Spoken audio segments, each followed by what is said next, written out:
그러면 취재 1위 우리 권순우 팀장 모셔보죠. 어서 오십시오. 어서 오세요. 네, 언제나 한결같은 3프로TV의 권순우 취재팀장입니다. 네. 아유, 고맙습니다. 네. 자, 우리 권 팀장님과 함께 근데 제가 너무 발전이 없나요? 무슨 말씀이세요? 유지하는 것만 해도 어딥니까? 예, 자가 발전 열심히 하겠습니다. 네, 우리 권 팀장님. 어떻게 미국부터 살짝 보고 갑니까? 뉴스 하기 앞서서 저 되게 좋아하는 뉴스가 좋아하는 뉴스 하나 나와가지고 네. 이거 꼭 전해드리고 싶어서 살짝 전해드리고 갑니다. 잠깐 그 싼 차 타다가 비싼 차 박으면은 보험료 엄청 올라가잖아요.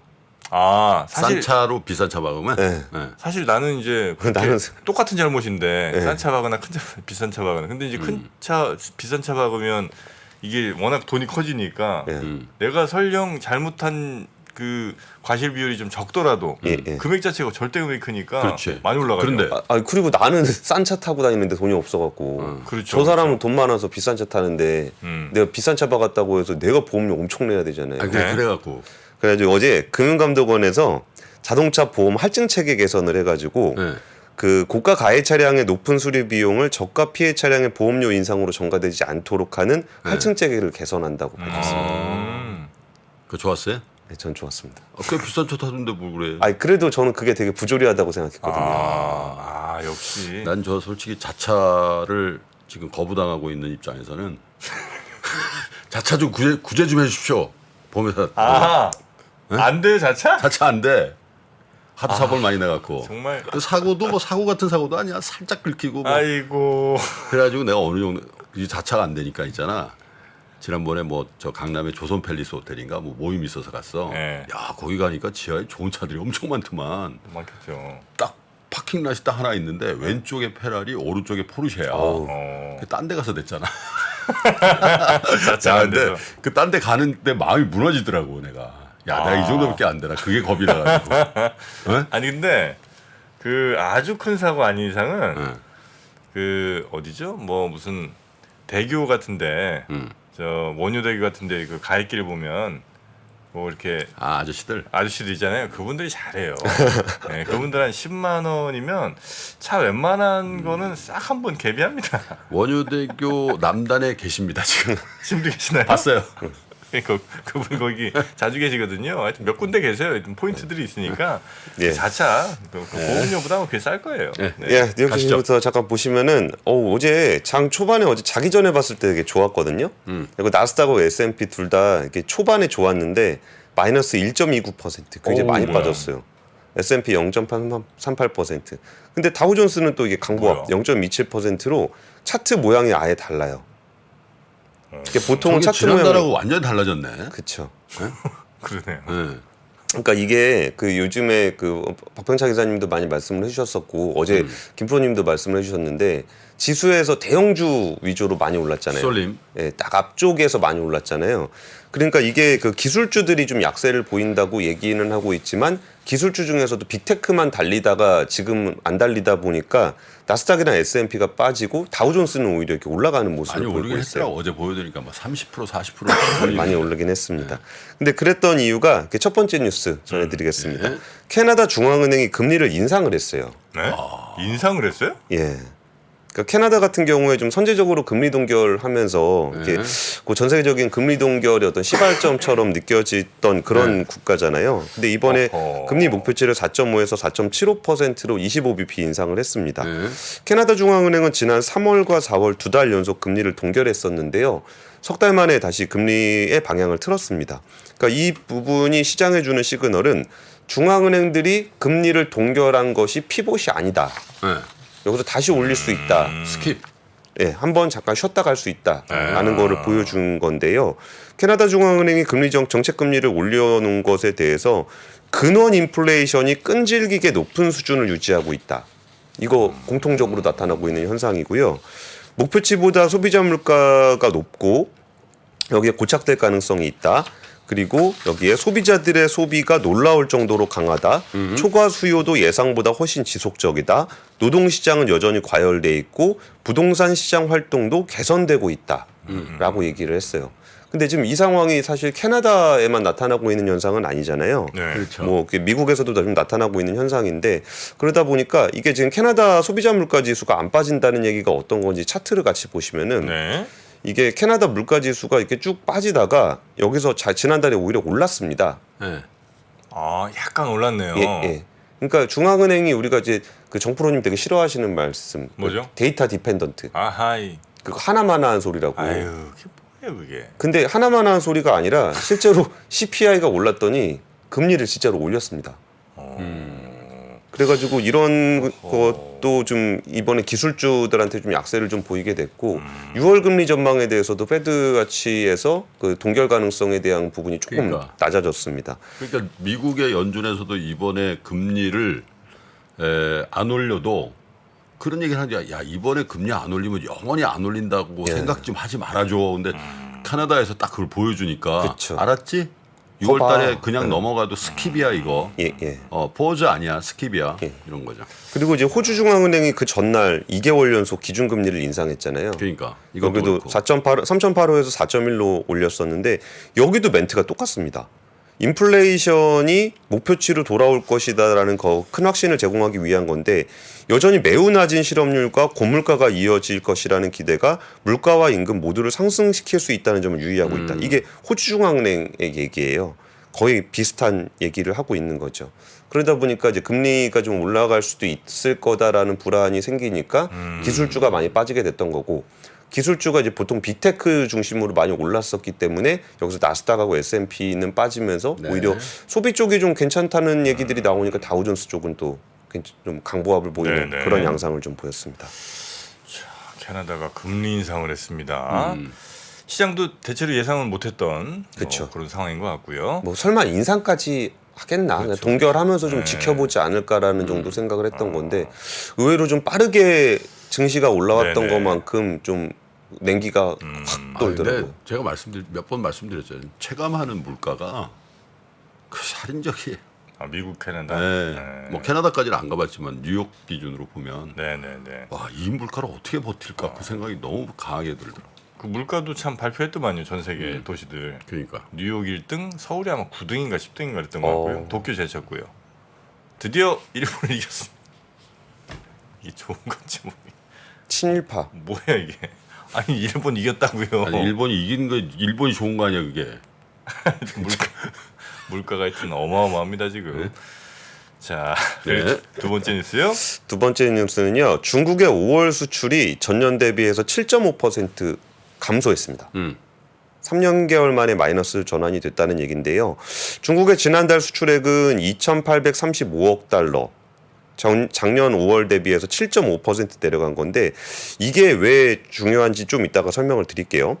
그러니까 중국 수출이 지난 3월에 전년 대비해서 14.8% 성장을 했어요. 굉장히 빠르게 올랐죠. 네. 거기에 4월에 8.5% 성장을 했습니다. 3월보다는 좀 덜 오르긴 했지만 거의 뭐 8.5%면은 10% 언저리까지 성장을 했던 거죠. 그러면서 이 부분에 대해서 어떤 고민이 좀 있었냐면은 이게 중국이 내수만 좋아지는 게 아니라 수출도 좋아지고 있네 라는 시그널로 보여줬었고 여기에 연결해서 또 어떤 생각이 들었냐면은 중국이 수출이 살아나면 우리도 살아날 줄 알았는데 왜 중국만 살아나고 우리는 안 살아났지? 라는 게 굉장히 우리나라의 그 중국과의 디커플링 때문에 우려를 굉장히 많이 낳았었어요. 그렇죠. 근데 지금 중국 수출이 3개월 만에 마이너스 7.5%를 기록했다라는 건 이 갭이 엄청 크잖아요. 전월에 플러스 8.5였는데 이번에 마이너스 7.5가 나온 거잖아요. 네. 그러니까 이 부분에 대해서 좀 고민들이 좀 많이 있습니다. 일단은 그 중국의 어떤 수출이 줄어든 거는 뭐 대부분 지역에서 줄었습니다. 미국, 일본, 동남아, 프랑스, 이탈리아 뭐 가리지 않고 되게 많이 줄었고요. 이게 시장 예상치가 로이터 통신의 보도에 따르면 시장 예상치가 한 0.4% 정도 감소였습니다. 예. 완전히 벗어났네요. 근데 완전히 벗어나서 이게 많이 감소를 했었던 거죠. 근데 이거를 좀 더 세밀하게 이렇게 살펴보게 되면은 이전에도 그 얘기가 나왔었어요. 그러면 중국이 수출이 늘어나는데 한국 수출은 전혀 개선이 없다. 이건 디커플링이 된 거다. 그래서 우리는 이제 가능성이 없어졌다라는 비관론이 지배적이었고 거기에 일부 소수 의견 중에 하나가 중국의 수출 증가가 사실은 리오프닝 효과라기보다는 기저 효과가 되게 컸다. 그러니까 지지난달에 수출이 많이 늘어난 거는 네네. 전년 대비해서 늘어났던 거지 실질적인 수출 증가로 보기는 어렵다. 라는 얘기였고 그러면은 그 실질적인 수출 증가가 일어나지 않았기 때문에 한국의 수출이 같이 늘어나지 않은 모습을 보인 거다라고 얘기를 했었던 겁니다. 그래서 사실 이 부분은 중국과의 디커플링에 대한 과도한 우려가 있었던 부분을 네. 이번에 5월 수출로 보여준 거예요. 전년에 기저효과가 기저효과가 배제된 5월 수출을 보니까 실질적인 중국 수출이 늘어나고 있지는 않더라. 그래서 이 부분은 이제 디커플링이라기보다는 개선이 네네. 되는 시점이 조금 더 지연되고 있는 것 네네. 같다라는 의미로 해석을 할 수 있을 것 같아요. 네. 중국은 왜 이렇게 수출이 꼬라박는 거예요? 전반적으로 경기가 안 좋습니다. 전 세계가 수출할 수 있는 네. 그런 부분들이 좀 안 좋아요. 제조업 쪽도 안 좋고, 그러니까 제조업 쪽이 안 좋다 보니까 이제 서비스업이라도 좀 키워보려고 내수만 돌리고 지난번에 한번 말씀드렸던 것 같은데 이게 네. 대학생들 1,000만 명 졸업하는데 네네네네네. 대학원 500만 명 가고 노점상 하라 그러고 저 시골 내려가서 노동하라 그러고 막 그런다 중국 그랬잖아요. 물건을 전 세계에서 잘 안 사니까 수출은 줄어드는 걸 거 아니에요, 그죠? 그렇죠. 그 소식을 연결해서 전해드리면은 네. 4월에 미국의 무역 적자가 6개월 만에 최대치를 기록을 했는데 많이 샀다는 거죠. 네? 대중 무역 비중은 오히려 감소했습니다. 실제로 그런 효과가 있네. 다른 데서 샀다는 거네요, 그렇죠. 미국이. 예, 그 미국 상무부가 발표한 무역 수지 적자가 746억 달러로 전월보다 23% 급증했습니다. 이게 6개월 만에 가장 높은 수준인데요. 여기서 그 주로 산 품목들을 보니까 휴대전화하고 자동차 이런 거 많이 샀더라고요. 그러면 여기 자동차 많이 팔았던 나라가 있죠. 한국. 그래서 우리나라 지금 최대 수출 품목이 자동차가 돼 있는 상황이고요. 그러니까 중국으로부터의 적자는 소폭 증가는 했습니다. 증가는 했는데 비중으로 따지면은 한 최근 1년간 15.4% 정도인데 이전 15.4 하면 어느 정도냐면은 2017년에 21%였습니다.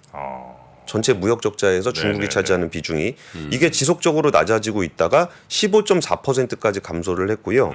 그리고 인도, 일본, 베트남을 비롯한 아시아 국가의 상품 수입이 24.7%를 차지하고 있습니다. 근데 그쪽이 는다는 거죠. 그쪽이 많이 늘어나고 있다라는 거죠.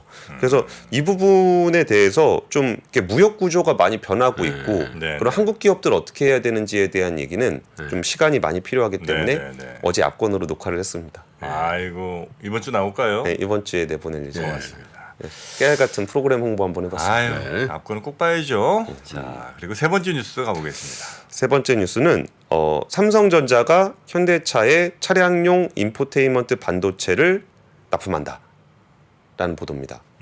그러니까 이게 삼성전자 그 엑시노스 있잖아요. 네. 우리가 이제 스마트폰 들어가는 거에 엑시노스를 대부분 알고 계실 건데 엑시노스 오토라 그래가지고 차량용 반도체를 만드는 게 있어요. 근데 차량용 반도체에도 이제 급이 있는데 MCU 같이 그냥 단순 반도체가 있고 여기에 인포테인먼트 시스템이라든지 아니면 전체 차량 제어한다든지 아니면 자율주행 제어하는 반도체들은 굉장히 고가의 반도체를 씁니다. 근데 그 중에서 이번에 삼성전자가 납품하게 된 그 반도체는 인포테인먼트 그 중간에 IVI라 그러죠. 거기에 화면 있고 네. 노래도 나오고 네네네네. 뭐 이런 거 제어하는 그 장치 있잖아요. 거기 들어가는 반도체입니다. 이거는 이제 2025년부터 공급을 목표로 협력을 할 예정인데요. 보통 이제 차량 개발 정해지면은 한 5년 정도 걸리니까 여기 반도체 뭐 넣을지 지금부터 개발해서 2025년 지금 여기 정확하게 그냥 프리미엄이라고 나왔는데 제가 알기로는 제네시스 브랜드에 들어가는 걸로 알고 있습니다. 네. 그럼 여기서 이것도 약간 되게 좀 치열하게 경쟁을 하고 있는 부분인데 이쪽에 반도체를 납품하던 회사가 사실 한국에 있는 반도체 회사였었어요. 어디요? 텔레칩스. 그래요? 네, 그랬다가 엔비디아한테 뺏겼습니다. 네. 엔비디아가 여기 납품을 하게 됐었어요. 네. 그래서 이제 현대차 라인업의 대부분은 엔비디아 반도체를 씁니다. 그래, 엔비디아가 자동차용 반도체도 돼요? 많이 하죠. 아, 그래요? 예. 그리고서 근데 이게 어떻게 따져보면은 현대차는 글로벌 탑5 작년에 탑3 회사잖아요. 네네네. 그리고 뭐 테슬라가 시가총액은 1위지만 차량용 반도체를 납품하는 입장에서는 물량이 더 중요하잖아요. 현대차 물량이 더 많지. 현대차 물량 엄청 많잖아요. 근데 이거를 사실 엔비디아가 다 이렇게 가져갔었거든요. 아, 그래요? 근데 그 중에 이번에 그 제네시스 브랜드 거를 이제 현대차가 삼성에서 납품을 하기로 된. 아우 잘했구만. 그러니까 이게 경쟁이 굉장히 치열한 그런 시장입니다. 이게 이제 이렇게 한 거네. 이재용 회장이 정의선 회장한테 전화한 거네. 그제? 의선아. 의선아 괜찮아요? 의선아? 왜? 나이가 이재용이 더 많지. 많아요? 그럼. 몰랐어요 저는. 네. 그래도 물건 팔 때는 사는 사람이 형님 아닙니까? 그런가? 그렇다고 동생한테 형님이라고 했겠어. 전화해서 정 회장 좀 도와줘. 지금 아주 중요한 때야. 네. 네. 우리 구군이 달려 있는 문제야 이러면서. 아니 둘이 친해. 그래요? 이 회장들도 이렇게 좀 친소 관계가 있거든. 있겠죠. 이지용 회장하고 정의선 회장하고 관계 굉장히 좋고 또 김동관 그 부회장하고도 김동관 하나로 네. 이지용 회장하고 사이 굉장히 좋지. 그래서 옛날에 M&A도 많이 했잖아. 예. 삼성이랑 하나가. 삼성 방산 다 하나 갖고 갔잖아. 삼성 테크인인가 그거죠. 그렇죠. 예. 그 디펜스 거기도 다 원래 삼성 계열에 있었고. 네. 그 엑시노스 오토 V920 같은 경우가 지금 프리미엄 프로세서예요. 여기서 이제 그 실시간 운행 정보뿐만 아니라 고화질 멀티미디어 재상, 이제 고사양 게임, 나중에 레벨 3 이상 가게 되면은 이제 운전자가 운전을 안 해도 되는 상황이 되거든요. 그런 간단하게 할 수 있는 게임 같은 것들을 지원을 하고요. 이게 기존 CPU 성능 대비 한 1.7배 정도 향상이 됐었고, 여기에 그 고성능 저전력 LPDDR5, 그러니까 DDR5 그 우리의 항상 기대를 모았던 DDR5가 6개가 들어갑니다. 네. 그래서 DDR5가 지원이 됩니다. 그래서 디스플레이가 6개, 12개 카메라 센서 지원을 하게 되고요. GPU 또 그래픽 장치도 들어가 있습니다. 그래서 이 부분이 이제 좀 앞으로 이렇게 전장들에 대한 그 중요성이 점점 커지잖아요. 네. 그리고 이제 차량이 점점 그 자율주행 기능이 강화될수록 이런 인포테인먼트 시스템이 굉장히 중요해질 때 과거에 그냥 내구성을 중심으로 하던 차량용 반도체 시장에서 고성능 차량 반도체 시장으로 많이들 넘어가고 있어요. 그래서 사실 이번에 그 삼성전자는 이 분야에서는 좀 후발주자거든요. 그리고 지금 이것도 엑시노스 들어가는 데가 뭐 아우디 정도? 아우디 뭐 차량 판매하는 거에 일부에 엑시노스 오토가 좀 들어갔었는데 이번에 제네시스 브랜드 들어가게 되면은 꽤 유의미한 성과인 것 같습니다. 네네. 그래서 보통 이런 거 하면은 저기 잘 안 하는데 이게 보통 납품하는 업체들이 의리잖아요. 그래가지고 이거 홍보를 잘 안 하는데 이번에는 뭔가 삼성전자와 현대차의 협력이라는 상징성을 보여주기 위해서 양사가 같이 좀 대대적으로 홍보를 한 것 양쪽 같아요. 홍보팀에서 다 기사를 냈네, 그죠? 3세 동맹 저걸 딱. 예. 그러니까 보통은 이렇게 잘 안 하거든요. 이게 차 회사 입장에서도 저희가 좋은 부품 샀어요 이런 거 잘 안 하잖아요. 그러니까 우리 차가 좋아요라 그러지 좋은 부품 샀어요 이런 거 잘 안 하고 이게 부품 회사 입장에서도 우리 부품 엄청 좋은 거예요 뭐 이렇게 얘기 잘 안 하잖아요. 그런데 이번에 좀 양사가 같이 홍보를 하는 걸로 봐서는 의미를 부여하고 있는 것 삼성하고 같아요. 현대는 참 여러 가지로 보면은 네.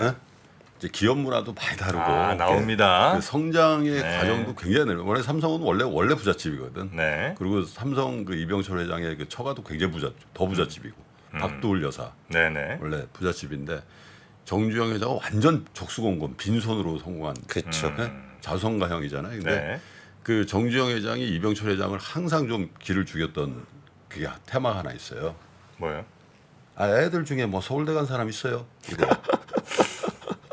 정몽준 저 막내 아들이 서울대를 간 거야. 그러니까 항상 서울대 간 사람이 없는 거야.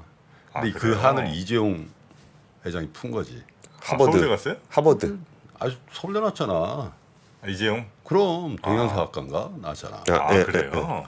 그래서 그 손주 때 그걸 푼 거야. 그래서 재용아 이렇게 된 근데 거지. 못 갔나? 그래. 그대는 없었어. 그때는 뭐 이렇게 돈 좀 이렇게 뭐 이렇게 아유 안 되나? 안 되지. 그래요? 그래서 여튼 네. 아주 요즘에 김프로님의 그 옛날 이야기 그 반응이 되게 좋은 것 같아요. 네. 자, 하여튼 그래서 서울대 하는 두 가문 다 풀었다 이거죠? 그렇죠. 네. 참, 그게 뭐라고 이렇게 아이고 또 한까지 맺히셨어 그래. 장 시작 전부터 종료까지 쏟아지는 수많은 뉴스와 정보들. 이 중에서 어떤 것이 투자에 정말 도움이 되는 정보일까요? 3프로의 증시 셔터맨 박근영 마스터가 직접 정보를 선별하고 투자의 힌트를 드립니다. 시간도 아끼고 투자 아이디어도 얻는 시간, 박근영 부장의 마켓 힌트와 함께 하세요. 자세한 사항은 3프로TV 앱과 홈페이지를 확인하세요.